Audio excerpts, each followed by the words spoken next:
Joins us this morning, and Senator, thank you for being here. We've been Good taking morning.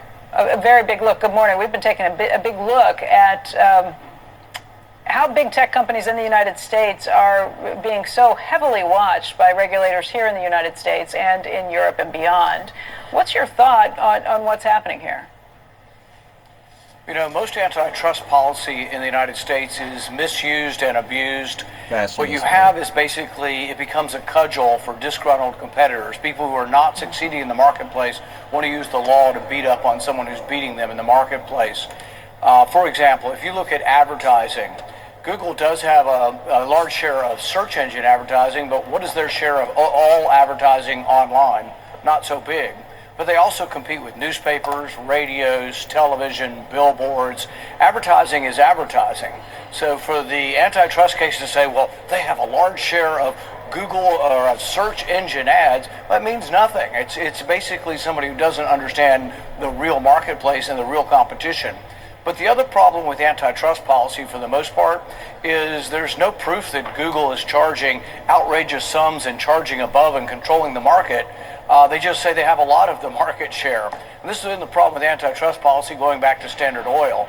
It didn't have so much to do with the price or gouging the consumer. It just had to do with market share. And I think market share shouldn't be regulated at all. I think it should be based on the consumer.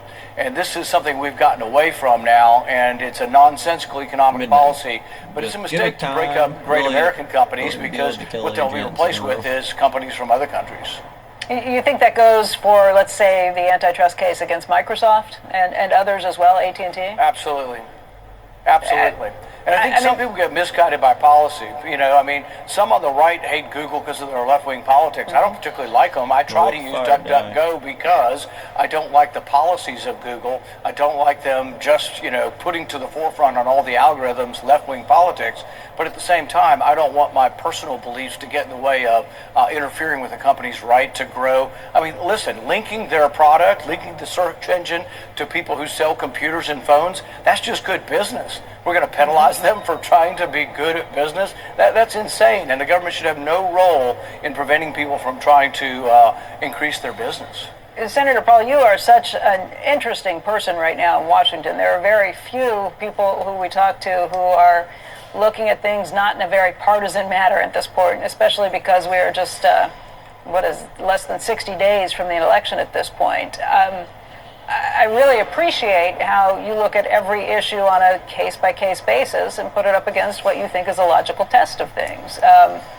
You have not... but here's Go ahead, sorry. Go ahead. No, I'm sorry, sir. I was just going to say that the mistake Google makes, and this is a terrible mistake, corporations should try to be nonpartisan if they don't want to piss off half of the country. Half the country's Republican, half the country's Democrat.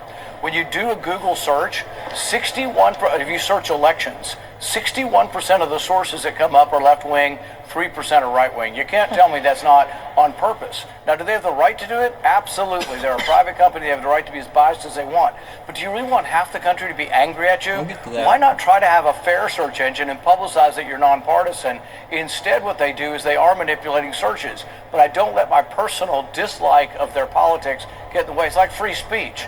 You know, I'm not for regulating speech, even speech from the other side, even nonsensical, wrong-handed speech should be allowed. Until you get into but people book do of the need to Freemasons take a step back from their personal likes and dislikes and talk about what would be good for the marketplace.